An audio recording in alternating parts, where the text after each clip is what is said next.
함께 나누신 말씀 시편 37편 12절부터 26절까지 말씀입니다. 한 절씩 교독하겠습니다. 악인들이 의인들에게 음모를 꾸미고 이를 갈고 있습니다. 여호와께서는 그들을 보고 비웃으실 것입니다. 그들에게 멸망한 날이 올 줄 그분은 아십니다. 악인들이 칼을 빼고 활을 겨누고 있습니다. 가난하고 궁핍한 사람들을 쓰러뜨리려는 것입니다. 올바른 말을 하는 사람들을 죽이려는 것입니다. 그러나 그들의 칼이 자기 심장을 찌를 것이요 그들의 활이 부러질 것입니다. 한 사람의 의인이 적은 것을 가졌어도 여러 악인들이 많이 가진 것보다 낫습니다. 악인들의 팔은 부러지겠지만 여호와께서는 의인들을 붙들어 주십니다. 여호와께서는 정직한 사람들이 어떻게 살지 아시니 그들의 소유가 영원할 것입니다. 그들은 재앙이 닥칠 때도 수치를 당하지 않고 굶주림이 닥쳐올 때도 배부를 것입니다. 그러나 악인들은 멸망할 것이요 여호와의 원수들은 어린 양의 기름처럼 타버릴 것이니 그들이 연기 속으로 사라질 것입니다. 악인들은 꾸고도 받지 않지만 의인들은 넉넉하게 베풀어 줍니다. 여호와께서 복 주시는 사람들은 이 땅을 유산으로 얻을 것이요 그분이 저주하는 사람들은 끊어질 것입니다. 선한 사람의 걸음을 여호와께서 정하시니 그분은 그 길을 기뻐하십니다.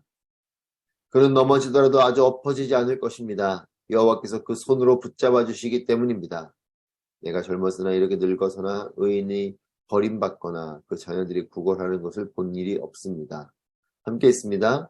그들이 항상 흔쾌히 베풀어 꾸어주니 그 자손이 복을 받습니다. 아멘. 할렐루야. 살아계신 하나님을 찬양합니다. 오늘도 하나님의 은혜가 또 놀라우신 축복이 여러분들과 함께 하시기를 주님의 이름으로 축복합니다. 세상은 선과 악이 공존하는 것이 이 세상입니다.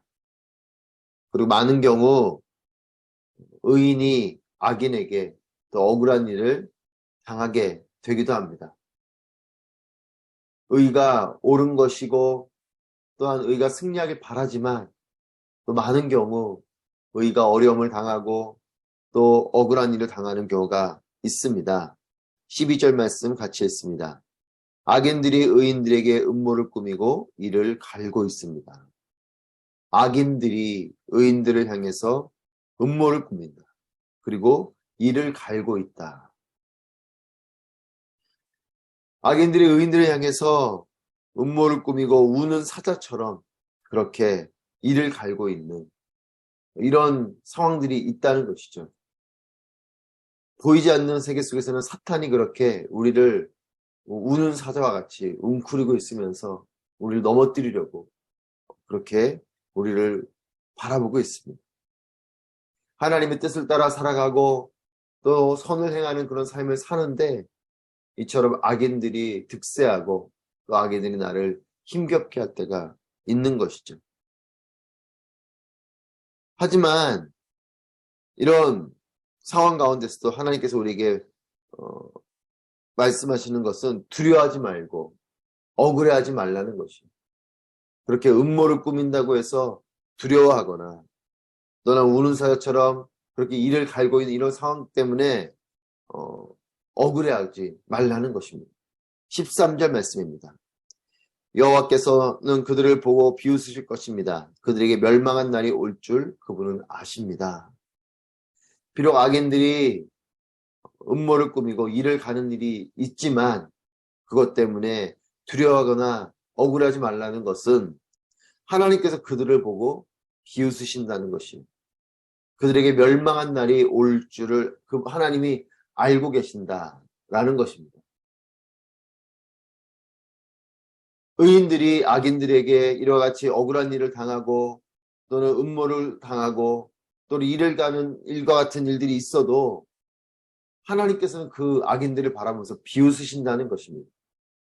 여러분, 우리가 볼 때에는 이와 같이 밀리는 것 같고 억울한 일을 당하는 것 같지만 하나님은 그들을 비웃으시는 이런 하나님의 놀라우신 눈과 하나님의 놀라우신 손길을 우리가 기억하게 되길 바랍니다.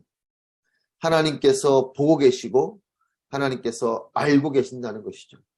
그들을 보고 비웃으신다. 그들에게 멸망할 날이 올 줄을 그분은 아신다. 하나님께서 보시고 하나님께서 아신다. 여러분 억울한 일이 있을 때마다 이것을 선포하면 좋겠습니다. 하나님이 아신다. 하나님이 보고 계신다. 여러분 하나님은 악인들의 그 모습을 바라보시면서 비웃으시는 것이에요. 하나님의 비웃으심, 여러분 하나님께서 고개를 저으시면 그 길로 끝인 거죠. 아무리 사탄이 또한 악인이 득세하고 그렇게 우리를 힘겹게 하는 것 같아도 하나님이 그들을 향해서 비웃으시면서 그들을 향해서 고개를 절레절레 흔드시면 그 길로 끝인 것입니다. 여러분 다윗을 보면 다윗은 원수에 대한 복수를 하나님께 맡겨드리는 것을 보죠. 자신이 뭔가 그것을 복수하지 않습니다. 하나님께 맡겨드립니다. 자신의 생명을 위협하는 사울왕이 있을지라도 그를 다윗은 자신의 손으로 제거하지 않습니다. 하나님께 맡겨드리는 거죠. 하나님께서 해결하시고 하나님께서 갚아주시는 삶을 산 것이 다윗의 삶입니다. 그것을 아는 다윗이기 때문에 우리에게도 동일하게 말하는 것이죠. 여호와께서 그들을 비웃고 계신다. 그리고 그들에게 멸망한 날이 올 것을 하나님이 알고 계시기 때문에 너희는 이와 같은 하나님의 눈길, 하나님의 손길을 바라보면서 악인들의 득세하는 것에 대해서 두려워하거나 또는 그것 때문에 억울해하지 말라라는 것이죠. 14절 말씀입니다. 악인들이 칼을 빼고 활을 겨누고 있습니다. 가난하고 궁핍한 사람들을 쓰러뜨리려는 것입니다. 올바른 말을 하는 사람들을 죽이려는 것입니다. 여러분 하나님께서 이와 같이 악인들이 심지어는 칼을 빼고 활을 겨누는 일, 가난하고 궁핍한 사람들 쓰러뜨리는 일 얼마나 억울한 일입니까? 또 올바른 말을 하는 사람들을 죽이려는 이와 같은 일들 속에서도 우리가 칼과 활로 위협을 당하고 또 억울한 일을 당해도 어느 것도 두려워하지 말라라는 것입니다. 왜냐?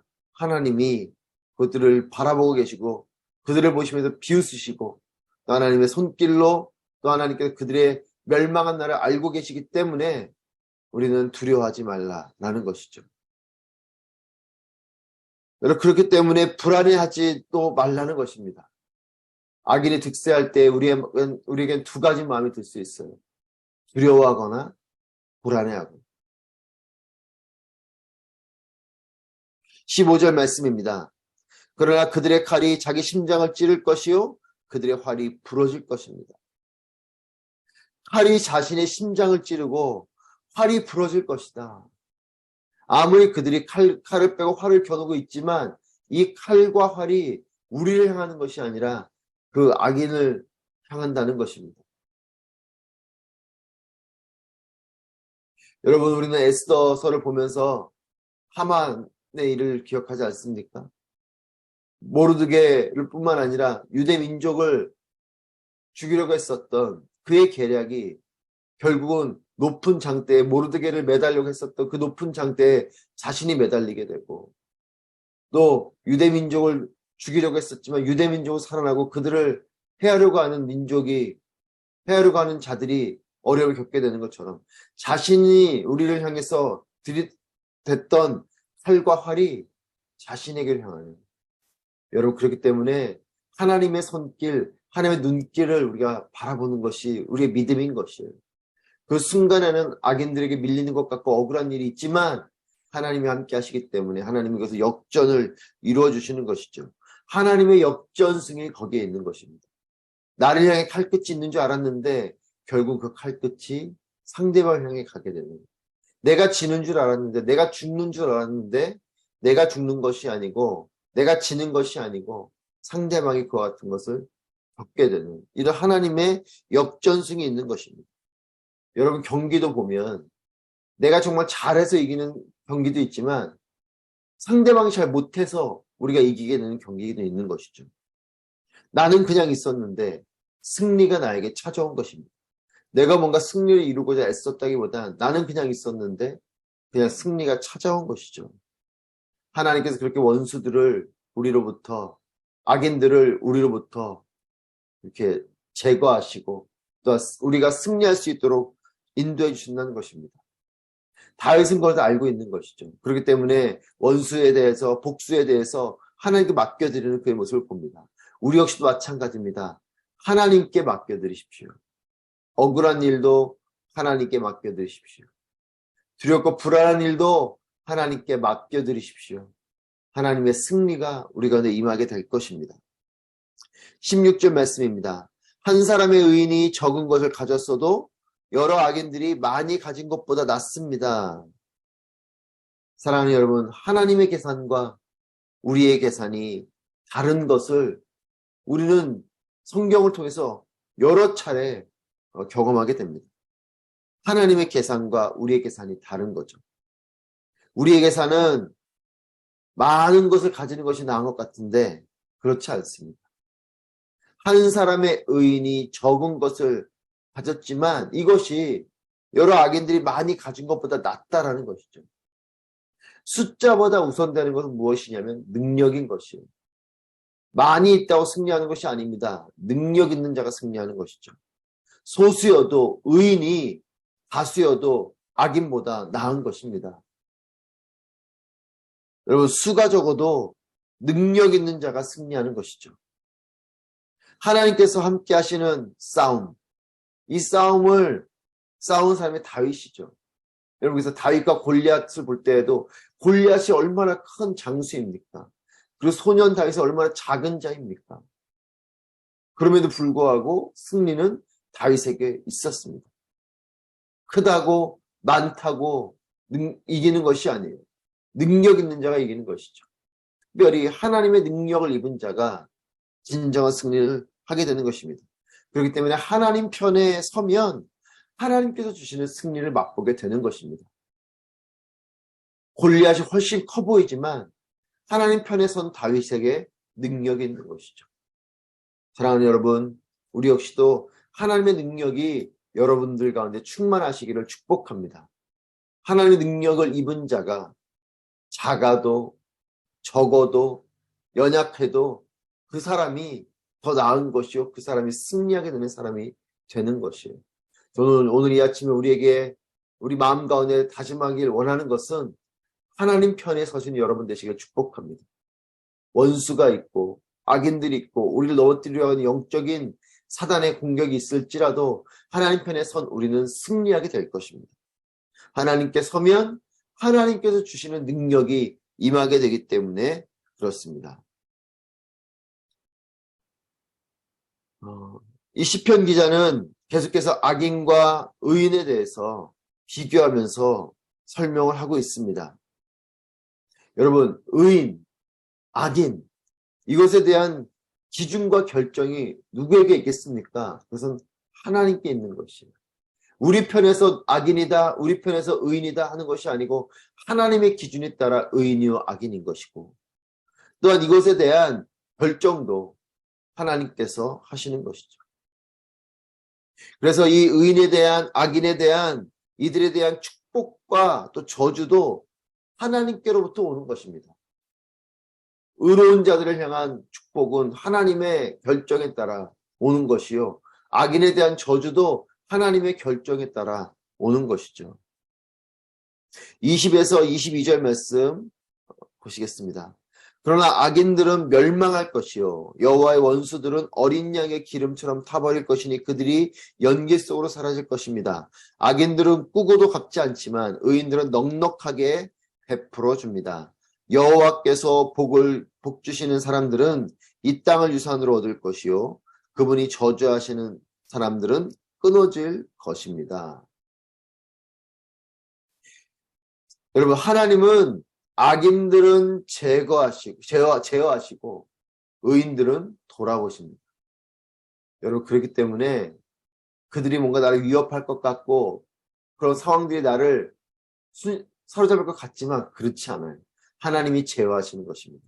하나님께서 이렇게 악인들을 멸망케 되는, 또 악인들이 이런 꾸고도 갚지 않는 이런 상황 가운데서 그들에게 악인들은 꾸고도 갚지 않지만 의인들은 넉넉하게 베풀어주는 이런 하나님의 통제하심에, 특별히 22절에 보시면 복 주시는 사람들은 땅을 유산으로 얻고 저주하는 사람들은 끊어지는 이런 하나님의 제어하시고 통제하시고 하나님의 공급하심이 우리 가운데 있는 것입니다. 악인들은 제어해 주시고 또한 의인들은 축복해 주시는 하나님의 손길이 거기에 있는 것이죠. 여러분, 사람들이 나를 몰라봐 준다고 해서 힘겨워 마십시오. 내가 이렇게 선한 게 하나님 뜻을 따라 살아가는데 사람들이 나를 몰라주고 내가 외로운 존재 같고 이것이 별로 의미 없는 것 같고 이런 생각이 들 때 여러분, 그런 마음을 우리 가운데 떨쳐버리길 바랍니다. 엘리야가 그러지 않았습니까? 내가 혼자 있는 것 같습니다 했을 때 하나님께서 그렇지 않다. 내가 너와 같은 자를 7,000명을 남겨뒀다.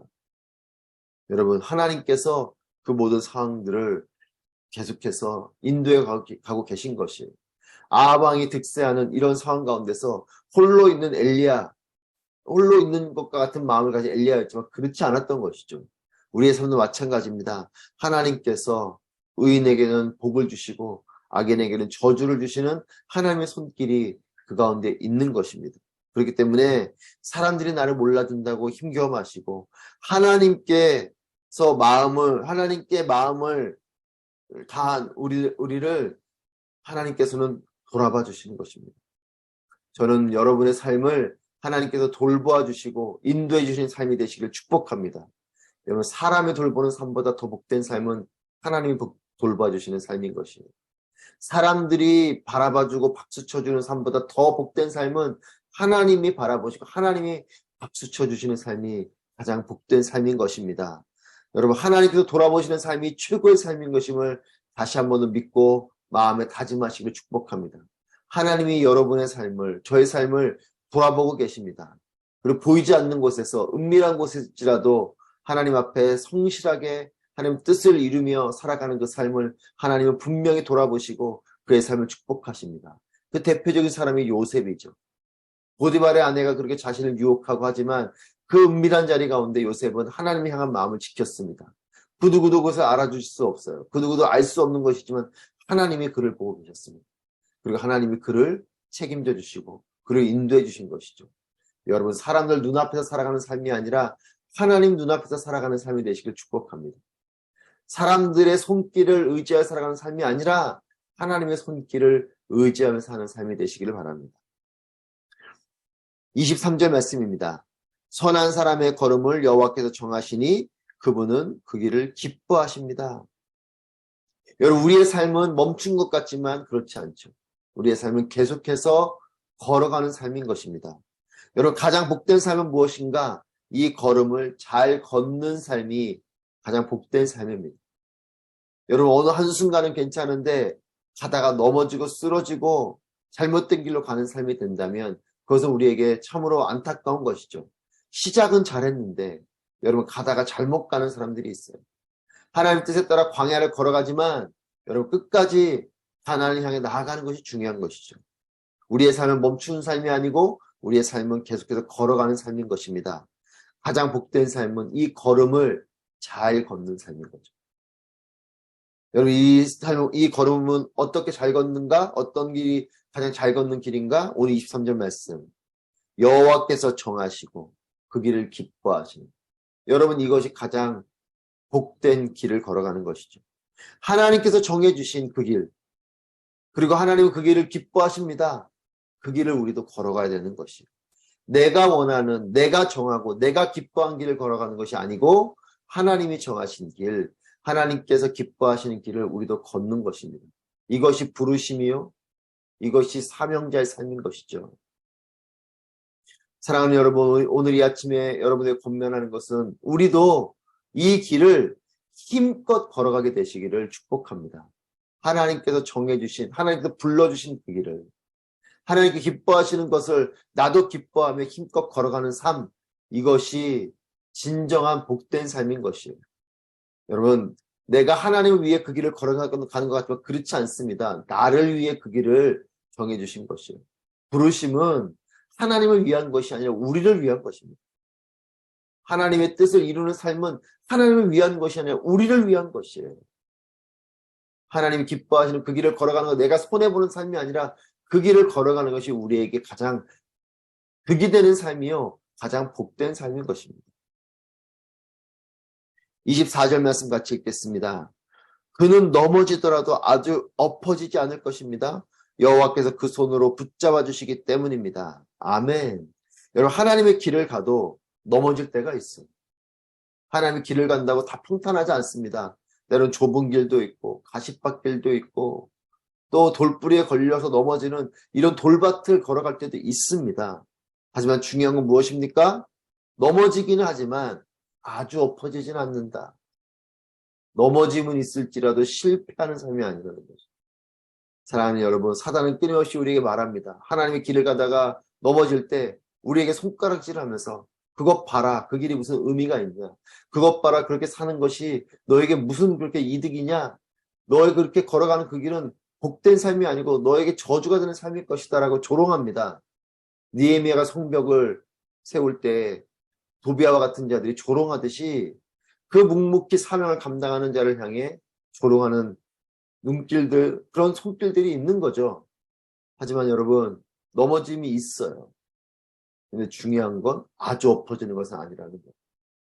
성벽을 세우는 일에 조롱하는 자들이 있지만 성벽은 세워지는 것입니다. 여러분, 실패가 있긴 합니다. 하지만 포기하지 않으면 괜찮은 것이에요. 사랑하는 여러분, 하나님의 뜻을 이루는 삶을 살아가고 계시는 여러분들을 권면하고 축복합니다. 포기하지 마십시오. 끝까지 하나님의 길을 가십시오. 어떠한 상황에서도 끝까지 하나님의 뜻을 쫓아가십시오.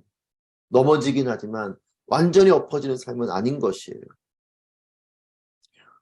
25절부터 26절 말씀 같이 읽겠습니다. 내가 젊어서나 이렇게 늙어서나 의인이 버림받거나 그 자녀들이 구걸하는 것을 본 일이 없습니다. 그들이 항상 흔쾌히 베풀고 꾸어주니 그 자손이 복을 받습니다. 사랑하는 여러분, 의인의 삶은 세상이 보고 알게 되는 삶입니다. 내가 알고 남이 압니다. 무엇보다도 중요한 것은 하나님께서 아시고 칭찬하시는 삶이라는 것이에요. 의인에게 주시는 복은 흘러가는 복인 것입니다. 자녀들에게 이 복이 흘러가게 되시기를 축복합니다. 의인의 삶을 사는 것은 나도 알고 세상도 알고 무엇보다 하나님이 아는 삶이요, 하나님 칭찬하는 삶이요, 또한 그 삶은 자녀들에게 이 복이 흘러가는 삶인 것이죠. 사랑하는 여러분, 하나님의 길에 온전히 서시는 여러분 되시기를 축복합니다. 하나님의 복을 누리는 여러분 되시기를 축복합니다. 하나님의 복이 흘러가는 삶이 되시기를 바랍니다. 평생 하나님의 길을, 하나님의 기쁨을 임하는 우리의 삶이 되기를 바랍니다. 나에게도 또 우리 자녀에게도 이와 같은 은혜가 있게 되기를 주님의 이름으로 축복합니다. 기도하겠습니다.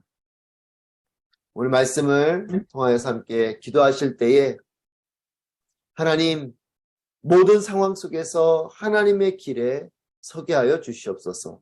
하나님의 편에서 하나님께서 주시는 복을 누리는 삶이 되게 하여 주옵소서. 하나님께 주신 복을 흘려보내는 축복의 통로가 되게 하여 주시옵소서. 함께 기도하도록 하겠습니다.